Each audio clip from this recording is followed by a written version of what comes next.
Parce que le monde d'après sera surtout le monde avec, Marlène Schiappa vous présente le premier podcast gouvernemental mettant en avant les acteurs de l'économie sociale et solidaire et de la vie associative. Bonne écoute.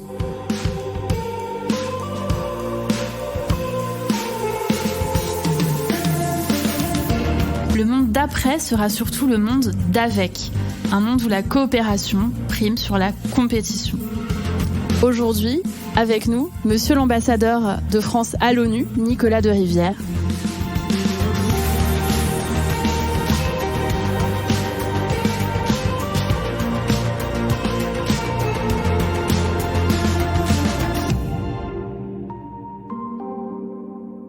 Bonjour monsieur l'ambassadeur Nicolas de Rivière.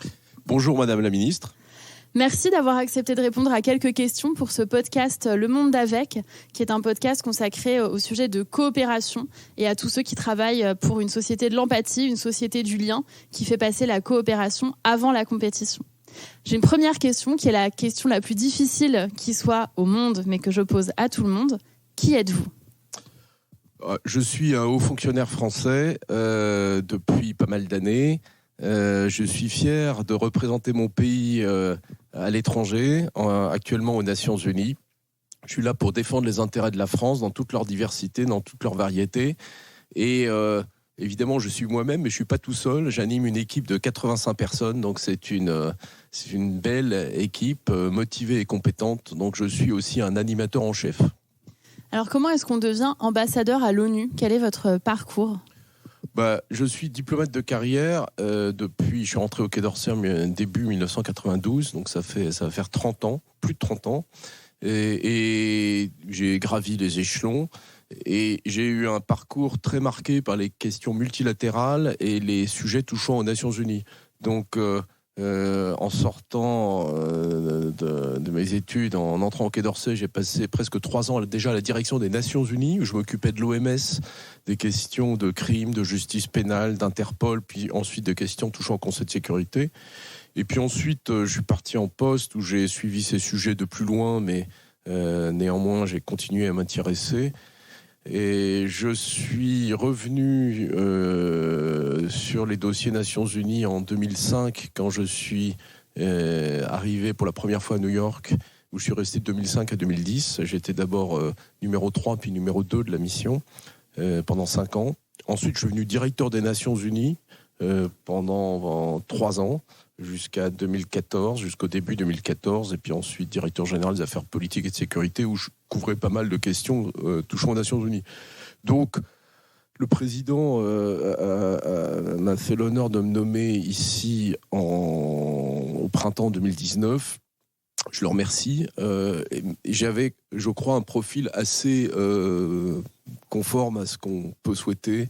La France, et c'est pas original, a plutôt tendance à nommer dans un job comme celui-ci des profils comme le mien, parce que les dossiers sont très variés, très compliqués, etc. Plus le fait que l'expérience de la négociation multilatérale s'acquiert quand même beaucoup au fil du temps avec l'expérience, je pense. Donc j'espère que c'était utile à la France, que ça reste utile à la France, mais je crois que ça nous permet collectivement, parce que c'est pas de moi seul qu'il s'agit, je crois que l'équipe a des profils assez analogues, ça nous permet, je crois, d'avoir, c'est le moment de le dire, une équipe de France aux Nations Unies qui est préparée à défendre les intérêts de notre pays dans tous les domaines. Vous le présentez avec beaucoup d'humilité, mais c'est un parcours qui est admirable. Nous qui sommes engagés dans les politiques publiques, dans l'intérêt général, ce qui se passe à l'ONU, ça nous passionne et on est très heureux d'être présents. Il y a peut-être des gens qui en sont un peu plus éloignés, qui ne comprennent pas forcément ce qui se passe à l'ONU. On n'en parle pas beaucoup dans les médias français au jour le jour. Depuis 1945, est-ce que vous pouvez nous expliquer comment ça a évolué ? À quoi sert l'ONU aujourd'hui finalement ? Alors, les Nations Unies, comme vous l'avez dit, ça a été créé en 1945, pas à partir de rien, parce qu'à partir de la deuxième moitié du 19e siècle, et au moment de la révolution industrielle, les pays, à l'époque les pays plutôt développés, se sont rendus compte qu'il fallait apporter des réponses collectives à des défis collectifs. Et donc ça a été le cas d'abord avec les questions de la poste, des télécoms, puis ensuite les questions de santé, les questions touchant au droit social. Et donc, entre à peu près en France l'époque de Napoléon III et la Première Guerre mondiale, il y a toute une série d'organisations internationales qui ont été créées visant à coopérer pour traiter ces sujets. Alors, la Première Guerre mondiale a été un grand choc, évidemment, et à partir de là, on a créé la Société des Nations qui visait, elle, à apporter des réponses sur la paix et à, d'une certaine manière, à créer une paix perpétuelle entre les nations, un peu à l'image de ce qu'avait fait le Congrès de Vienne en 1815. Bon, la Société des Nations a échoué assez clairement, et en 1945, à San Francisco, les auteurs de la charte et les créateurs des Nations Unies, dont la France, ont souhaité rénover cette organisation, la rendre plus performante, créer un Conseil de sécurité plus décisionnel et ensuite permettre à l'ensemble des pays du monde de traiter de manière collective les défis. Et c'est bien de ça qu'il s'agit. Les Nations Unies, maintenant, 77 ans après, regroupe 193 États membres. Elles sont universelles, tout le monde en fait partie, ou à peu près, du plus petit au plus grand.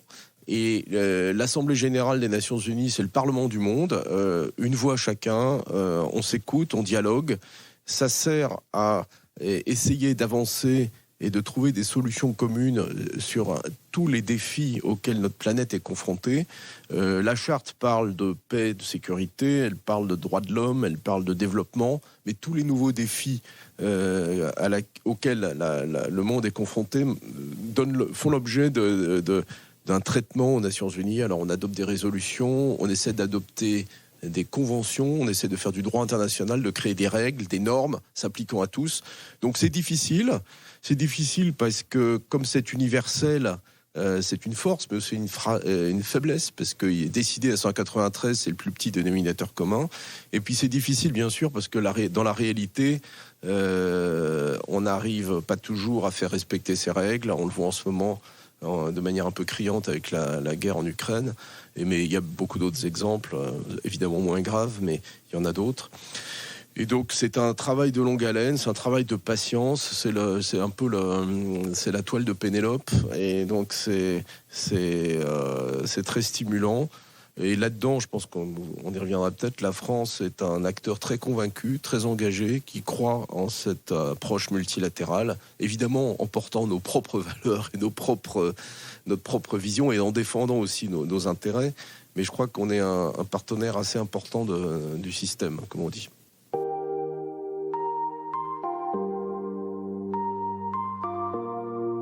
Donc ici, aux Nations Unies, vous êtes la voix et le visage de la France. Vous êtes, vous l'avez dit tout à l'heure, diplomate. Dans la vie courante, quand on dit de quelqu'un que c'est quelqu'un qui est plutôt diplomate, ça veut dire qu'il est doux, sympathique, gentil. En tant que diplomate, dans votre exercice, quand vous portez la voix de la France, est-ce que ça vous arrive d'avoir un conflit, de crier, de vous énerver ? Comment ça se passe par rapport à ça ? Vous montrez les dents peut-être pour obtenir quelque chose ou pas du tout ? Bon, vous savez, un diplomate, c'est aussi un gâteau assez étouffant quand on est pâtisserie parisienne, c'est vrai. etc. Diplomate, au sens commun, évidemment, c'est un peu ce que vous avez dit. Je pense que c'est aussi quelqu'un qui essaye de trouver des compromis et des solutions. Alors, ça peut être entendu comme quelqu'un peut-être de complaisant ou de faible, mais je crois plutôt que c'est quelqu'un qui essaie de convaincre et d'arriver à des solutions convenant à tous. Et dans le cas particulier de mon métier ici à New York aux Nations Unies, et c'est pas que moi, toute mon équipe, c'est une équipe encore une fois de 85 personnes, et alors là-dedans il y a plus de la moitié qui sont des négociateurs qui font la même chose que moi au quotidien sur chacun de leurs dossiers. On essaye d'expliquer ce qu'on souhaite, ce qu'on veut, on essaye de convaincre et on essaye de négocier, de parvenir à un accord. Et ça, c'est une disposition d'esprit qui consiste à essayer de comprendre l'autre, avoir de l'empathie, premièrement, et deuxièmement, ça consiste aussi à accepter que l'autre peut avoir des positions et des intérêts différents, et troisièmement, c'est le choix à la fin de se dire il vaut mieux arriver à une solution convenant à nous deux, à nous 5, à nous 10, à nous 20, qui ne sera pas exactement celle que je souhaitais initialement, mais qui, tout bien compris, sera meilleur qu'une collection ou une juxtaposition de positions différentes et une absence d'accord. Donc c'est un petit peu la logique. Alors, une fois qu'on a vu ça, ça ne veut pas dire qu'on est des bénis oui-oui, qu'on dit tout, on dit oui tout le temps et qu'on est d'accord sans arrêt. Et ensuite, chacun a sa personnalité, bien entendu, mais je sais que tous mes collaborateurs savent aussi dire non. Et c'est particulièrement le cas en ce qui me concerne. Comment on dit non sans se fâcher ? Je crois que un des risques dans cette ambiance multilatérale qui peut être d'une certaine manière un peu ectoplasmique et très marqué par la culture de consensus. Je crois que quand quelque chose ne convient pas, il faut le dire haut et fort et de manière assez claire. Et ça, moi, j'encourage mon équipe et je le fais moi-même à être ainsi parce que parfois, le risque du système des Nations Unies, de la négociation multilatérale, c'est finalement de se faire un petit peu manger par la pieuvre, absorbé par la culture de consensus et finalement aboutir dans une négociation, dans un dialogue, à quelque chose qui finalement n'est pas acceptable ou qui vous amène beaucoup trop loin de votre base. Et alors, il y a un certain nombre de sujets, de dossiers, notamment en matière de droits de l'homme, par exemple, sur lesquels, dans toutes leurs déclinaisons, bien entendu, sur lesquels je crois là, pour le coup, on ne peut pas transiger. Et là, mais il y a beaucoup d'autres exemples aussi, sur lesquels parfois on ne peut pas transiger, et il faut savoir dire non. Il y a aussi les dossiers budgétaires, je suis désolé de le dire, parfois, ici, ça coûte beaucoup d'argent, et la France paye pas mal, et de temps en temps, mon équipe et moi-même, quand en réalité on n'a pas les moyens et que voilà, ça déborde le budget que nous accorde la représentation nationale, on est obligé de dire non aussi parce que voilà, on paye ce qu'on peut payer, on paye ce qu'on doit payer et puis parfois on dit non. Mais bon, c'est pas toujours sur ces sujets-là qu'on bloque, mais il y a beaucoup de sujets de paix, de sécurité, droits de l'homme, droits des femmes, etc., questions d'environnement, etc., sur lesquels on n'hésite pas du tout à dire non ou même voire à bloquer si nécessaire. Donc voilà. Vous avez mentionné les droits des femmes. J'ai eu le plaisir d'accompagner le président de la République à plusieurs reprises, notamment pour des AGNU et de venir ensuite moi-même pour des CSW ici, donc pour travailler sur la diplomatie féministe. À cette occasion, on m'a appris que parfois gagner était plus délicat que perdre une négociation ou une discussion, parce que c'est vrai que la question que je voudrais vous poser, c'est comment on fait pour faire en sorte que l'autre ne perde pas la face, puisque gagner, c'est pas forcément écraser ou avoir raison et démontrer à l'autre qu'il a tort, mais c'est peut-être parfois savoir gagner avec humilité. Comment on fait ça ? Je crois que c'est tout à fait exact. Je crois que si on veut avoir un accord sur un sujet donné qui puisse être bien compris, bien accepté, et puis surtout ensuite qui puisse être appliqué, avoir des effets concrets, d'une certaine manière, passez-moi l'expression, il faut que tout le monde s'y retrouve. Et donc, je crois que c'est important de convaincre, c'est important de comprendre l'autre sur beaucoup de sujets, et c'est pas vous que je l'apprendrai. En fait, il y a des positions qui peuvent être assez divergentes, il y a des cultures qui peuvent être divergentes. Essayer de comprendre la position de l'autre, dialoguer, ça ne veut pas dire qu'on est d'accord. Notamment, je pense aux questions de droits des femmes, bien entendu. Ça ne veut pas dire qu'on est d'accord et qu'on endosse leur position, mais ça doit aider à comprendre ce qu'on peut essayer d'obtenir, la marge de progrès qu'on peut avoir, et d'essayer de convaincre, de bouger les lignes, de faire bouger les lignes. En réalité, le monde reste quand même assez fracturé. On est, nous, la France, un pays européen occidental, on porte toutes ces valeurs, on en est très fiers. À bien des égards, je crois que l'Europe et la France sont des vrais défenseurs de la Charte des Nations Unies. Il suffit de relire le préambule de la Charte. C'est un agenda très libéral et démocratique. Mais ce n'est pas un agenda qui est partagé par le monde entier. Il y a quand même un vrai sentiment de prudence, parfois de rejet à cet égard. Et donc je crois qu'il faut avoir des objectifs réalistes. Et l'objectif, c'est d'essayer de faire bouger les lignes et d'obtenir des progrès. Et donc on ne peut pas faire de miracle, je pense. Donc on parle, on négocie, on essaie de convaincre, et puis on veille à ce que les partenaires puissent accepter des progrès. Et voilà, donc je pense que... Et puis, je pense aussi faire attention à la forme. Je pense pas qu'on puisse traiter les pays souverains aux Nations Unies comme, par exemple, on peut le faire la presse ou peuvent le faire les ONG, etc., qui chacun dans son rôle.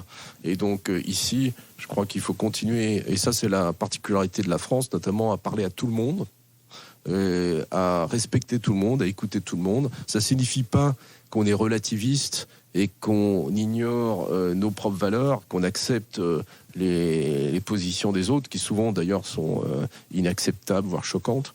Mais ça veut dire qu'on veut progressivement, avec une certaine patience, faire évoluer les choses dans le sens qu'on souhaite.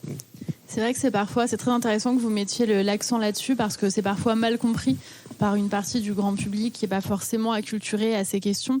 Le principe de parler à tout le monde, de maintenir le lien et de considérer que parler à tout le monde, ça nous permet justement d'avoir un regard sur ce qui se passe et de demander des comptes. Et dans ce dispositif, est-ce que la France a une place particulière aux Nations Unies ? Oui, je crois que on est clairement un pays d'Europe de l'Ouest, membre de l'Union européenne, membre de l'OTAN, une démocratie libérale, avancée, si j'ose dire. Je pense dans beaucoup de domaines, on est à la pointe du progrès. Je pense notamment des libertés, droits de l'homme, démocratiques, même si effectivement le débat domestique parfois soulève les limites. Mais je pense que quand on compare notre situation dans le monde, je pense que de ce point de vue-là, on a plutôt des raisons d'être fiers.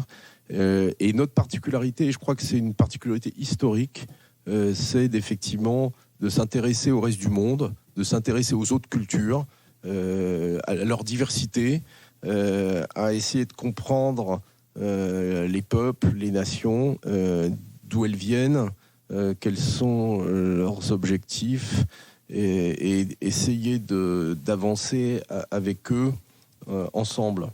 Et non pas de leur imposer un modèle précuit, préconçu, même si effectivement on souhaite aussi et on pense que c'est mieux d'avoir des élections démocratiques, c'est mieux de respecter les droits de l'homme, en particulier les droits des femmes, c'est mieux d'avoir une économie de marché, ça marche sans doute mieux qu'une économie dirigiste, etc.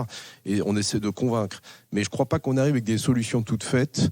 Et je ne crois pas qu'on arrive avec l'idée préconçue que tout ça se décrète de l'extérieur et voilà. Donc on est dans le dialogue. C'est une constante, je crois, de notre politique étrangère depuis longtemps, notamment sous la Ve République. Bon, le général de Gaulle, bien sûr, mais c'est tous ses successeurs aussi, et le président Macron aussi, je crois, sont très convaincus de cette nécessité du dialogue interculturel qui n'est pas du tout incompatible avec la claire affirmation de ce que nous sommes et de nos valeurs.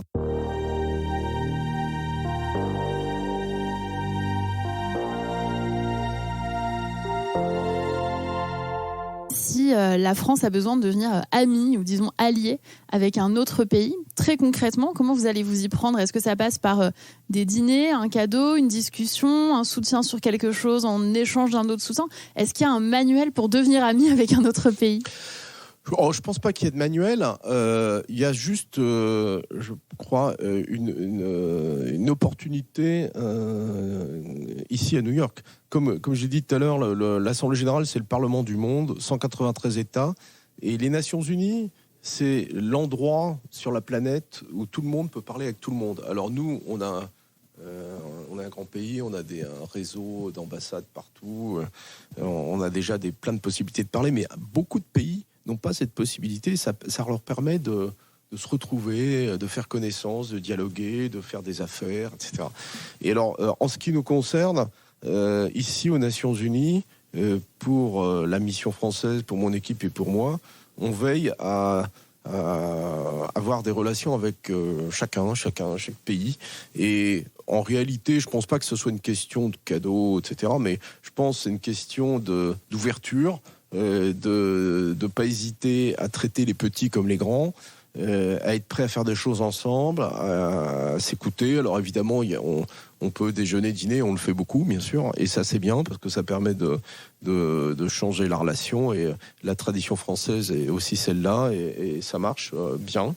Et ça consiste évidemment à rencontrer tout le monde, D'une certaine manière, New York et les Nations Unies, c'est probablement le dernier endroit où on refuse de parler aux autres. Si on commence à rompre ici, c'est très contre-productif. Ça ne signifie pas qu'on est d'accord, ça ne signifie pas qu'on n'ait pas décidé à prendre des mesures dures, le recours à la force, les sanctions, etc. On est prêt à le faire, on le fait.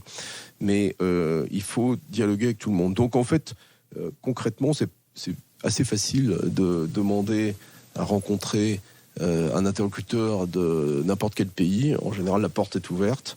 Quand je suis arrivé ici, en 2019, j'ai demandé rendez-vous à tout le monde. Donc j'ai passé des semaines à aller voir chacun. Bien sûr, j'ai commencé par mon homologue allemand, parce que c'est la tradition, l'Europe, etc. Mais j'ai aussi été voir les représentants des petites îles du Pacifique, des Caraïbes, d'Afrique, partout. Et donc, c'est un geste, c'est une attention, ensuite on se connaît. Et donc, ça marche assez bien, quoi. Donc, ça ne veut pas dire qu'on est d'accord sur tout.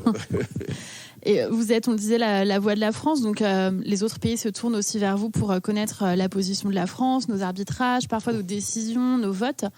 Est-ce qu'il vous est déjà arrivé qu'on vous demande une position et que vous n'ayez pas encore eu l'arbitrage ou que ce soit un sujet sensible sur lequel vous ne souhaitiez pas vous avancer? Et dans ces cas-là, est-ce que vous avez une technique pour répondre sans répondre à la question? Oui. Alors, ici, l'équipe et puis moi-même, on négocie et on s'exprime et on avance sur la base d'instructions. C'est-à-dire, en fait, tout ce qu'on fait ici procède d'instructions du gouvernement, alors du président du gouvernement, de la ministre des Affaires étrangères, de nos autorités. Donc, on est dans la ligne on applique les instructions du gouvernement, bien entendu, et du président, ça va de soi. Et au quotidien, c'est un dialogue permanent avec Paris. On reçoit des instructions, c'est assez formalisé. On demande des instructions, on reçoit des instructions, donc ça marche assez bien. Donc en général, je dirais quand même la plupart du temps, on sait très bien où on va, sachant que effectivement, c'est nous qui expliquons ce qui se passe et qui faisons des recommandations.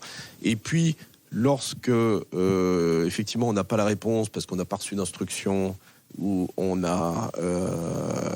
c'est pas encore clair, il y a deux cas de figure. Ou bien on peut parfaitement, il n'y a aucun problème avec ça, expliquer à nos interlocuteurs qu'on attend nos instructions. Donc c'est assez classique. Et donc moi j'ai aucun problème à dire à mes interlocuteurs je te répondrai demain parce que j'ai pas reçu mes instructions. D'accord. Vous êtes honnête. Ou bien quand le sujet, et c'est fréquemment le cas, est pas nouveau, qu'on le connaît et qu'on sait, je dirais entre guillemets, en gros ce qu'on veut, je le dis. Donc en fait, et en fait, ça consiste non seulement à recevoir des instructions, mais à lire attentivement ce que dit le président de la République tous les jours, pratiquement sur des questions internationales, ce que dit la ministre des Affaires étrangères, les autres ministres concernés. Et si on suit ça attentivement aussi, on traduit. Ça dessine une ligne. Oui, la ligne est claire. Et donc je pense que mon équipe comme moi-même, c'est assez rare qu'on ne sache pas du tout où veut aller le gouvernement, où veulent aller nos autorités, ce que souhaite le président, etc. Ce qui peut arriver par contre, ce qui est assez amusant, c'est quand les instructions nous paraissent totalement orthogonales avec ce que veut le président de la République. Ça peut arriver. Mais bon.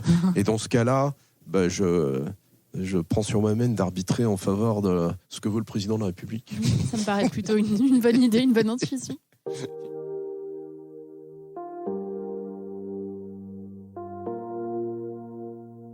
Il y a un sujet qui m'intéresse beaucoup à titre personnel et politique, c'est la manière de désamorcer les conflits. Ça m'intéresse en tant que maman aussi, je vous avoue.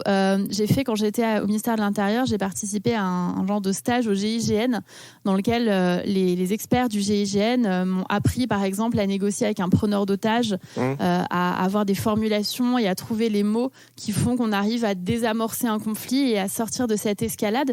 J'imagine que c'est votre cas. Quelles sont vos techniques de désescalade ou pour sortir d'un conflit quand une situation s'envenime un peu? Je crois qu'encore une fois, c'est le dialogue, la compréhension, l'écoute, garder son calme, rester un peu zen, si j'ose dire. Je pense que je suis un peu comme ça. Mais donc, je pense que ça sert à rien de s'énerver. Et donc, d'une manière générale, essayer de comprendre ce qui se passe, ce que souhaite l'autre, les autres. Dans une négociation, ce qu'on peut faire, c'est juste un exemple, c'est-à-dire quand la négociation est bloquée, ou quand, d'une certaine manière, elle peut dégénérer, etc., on fait une suspension de séance et on discute en marge, etc. Une négociation collective, effectivement, c'est un exercice qui peut être un peu formel, mais ça se prépare beaucoup. Donc, ça consiste aussi à discuter bilatéralement avec chacun des protagonistes. Donc, on démine, ça consiste à déminer. Et donc, voilà. Donc, je pense que dans l'ensemble, on arrive assez bien. Je dirais que parfois, dans une négociation multilatérale, au contraire, il peut être utile de créer la crise. Donc, oui, de renverser. Pourquoi ? Je dirais pas de renverser la table physiquement, mais au contraire pour obliger chacun à se positionner, c'est ça ? Exactement. Sortir, Donc, parfois, ça peut être l'inverse. Ça peut dire parfois très intéressant. créer, je l'appelle chaos, mais un petit peu créer la surprise, etc. Ça peut être utile aussi. Être une cible mouvante. Oui. Mais on reste courtois. Bien sûr, on est français. Là, on est en ce moment en déplacement je suis en déplacement avec une délégation française, notamment avec la MGEN, la Maïf, Pact for Impact et le groupe SOS, la CAMIF également, et le président de l'association des sociétés à mission et des députés. Et on est en train de travailler sur une résolution pour l'économie sociale et solidaire. Comment vous expliqueriez l'intérêt d'avoir une résolution sur un grand thème et l'intérêt pour la France de s'engager à porter ces résolutions? Je crois que l'intérêt est évident. D'abord, je tiens à vous remercier, Madame la Ministre, de porter ces sujets. Effectivement, on peut le faire en France. Je crois que c'est dans votre mandat, votre cœur de mandat. Mais je crois que convaincre nos partenaires, alors évidemment en Europe, mais bien au-delà de la pertinence de cette approche, c'est de notre intérêt aussi. Et c'est pour cela que venir aux Nations Unies, c'est vraiment la chose à faire. Ça prend du temps, il faut être patient, il faut avoir des objectifs réalistes. On n'arrive pas à faire adopter par les Nations Unies tout ce qu'on peut faire chez nous, à titre national, ça c'est clair. Mais à un moment donné, obtenir que l'Assemblée Générale des Nations Unies, qui encore une fois est le Parlement du monde, statue et d'une certaine manière légifère sur un sujet, c'est très important parce que ça crée une norme, un objectif, un message politique. L'Assemblée Générale des Nations Unies, elle ne crée pas du droit, entre guillemets, dur, mais elle crée, les Anglais appellent ça de la soft law, du droit mou, mais c'est très important aussi parce que ça fait référence et ça permet d'avancer sur la mise en œuvre des différents objectifs dont on a débattu, etc. Donc je crois que c'est une étape souvent très importante pour permettre de pousser ces sujets à l'échelle globale, principalement, je crois, vis-à-vis des pays du Sud, parce qu'en fait, en réalité, ça, c'est la valeur ajoutée des Nations Unies, c'est probablement moins de convaincre nos partenaires européens ou ceux qui sont très proches de nos positions, de nos valeurs, de nos solutions, mais c'est plutôt de convaincre les pays du Sud qu'on peut aussi leur proposer des solutions de leur intérêt et d'une autre. Donc, non, je pense que c'est passionnant. Et en travaillant avec tous ces pays, vous travaillez donc sur différents fuseaux horaires simultanément. En tant qu'ambassadeur, vous êtes amené par nature à avoir des postes dans différents pays ou même continents. Une question un petit peu personnelle, si vous le permettez, monsieur l'ambassadeur, mais est-ce que vous arrivez à maintenir un espace pour une vie personnelle en dehors de votre engagement en tant qu'ambassadeur ? Oui, je suis assez discipliné, donc c'est beaucoup de travail. Et donc c'est toute la journée, il faut être disponible du matin un peu tôt, tard le soir, parce que le soir, vous savez, comme on doit rendre compte et demander des instructions, concrètement, tous les soirs, entre 22h, 23h30, je signe des demandes d'instruction. Alors pas toutes, parce qu'on se partage, on travaille de manière collective.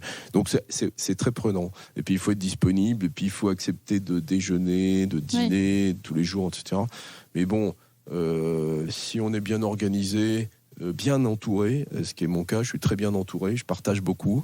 Certains de mes collègues sont là. Donc en fait, si on délègue à des collègues compétents qu'on a bien choisis, Ça permet de continuer. Moi, j'arrive à faire du sport tous les matins. Je fais le week-end. Vous courez à Central Park. Oui, exactement. Et donc on arrive très bien à survivre très bien. Et puis en plus, non, on peut pas se plaindre du tout. C'est un travail passionnant. C'est assez stimulant, très stimulant. Et puis c'est quand même une fierté de défendre la France ici. Donc voilà. Et donc voilà. Donc je pense que personne ne se plaint. Et je pense que tous les collègues sont contents d'être là. Je le vois chaque année au moment du recrutement parce qu'on on a des. Tout le monde veut travailler ici. Tout le monde veut travailler ici. Donc ce qui est en fait un signe, quoi. Tout le monde veut venir à la mission travailler. Et ce qui est en fait, ce qui permet d'ailleurs à moi-même et à mon adjointe, qui est ambassadrice aussi, Nathalie Broders, de choisir les meilleurs candidats et qui feront du bon travail à nos côtés, parfois à notre place. Moi, je suis frappé par l'intérêt que portent les jeunes à ce qui se passe ici. Donc on a beaucoup de stagiaires, beaucoup de jeunes, et tous veulent s'engager dans cette aventure de la gestion collective des enjeux de la planète. Et puis tous veulent aussi s'engager assez activement au service de la France, parce que je crois qu'ils voient bien que la France a un rôle assez constructif dans cet effort. Le président de la République, on le voit tous les jours, est très très engagé sur plein de choses. Et donc en fait, je crois que ça stimule beaucoup les jeunes, la jeunesse et les équipes de fonctionnaires aussi. Donc c'est plutôt un bonheur de travailler dans ce contexte. C'est une formidable conclusion. Merci beaucoup, monsieur l'ambassadeur, d'avoir répondu à ces questions. Et plus généralement, merci pour tout le travail que vous menez à vous-même et à votre équipe, notamment pour faire aboutir cette résolution sur l'économie sociale et solidaire qui nous est chère et que la France porte avec, en interne avec aussi le secteur privé, les ONG, les élus. Voilà, nous sommes très unis et nous espérons vivement une adoption prochaine de cette résolution, même si j'ai compris qu'aux Nations Unies, la patience était une vertu tout comme la coopération.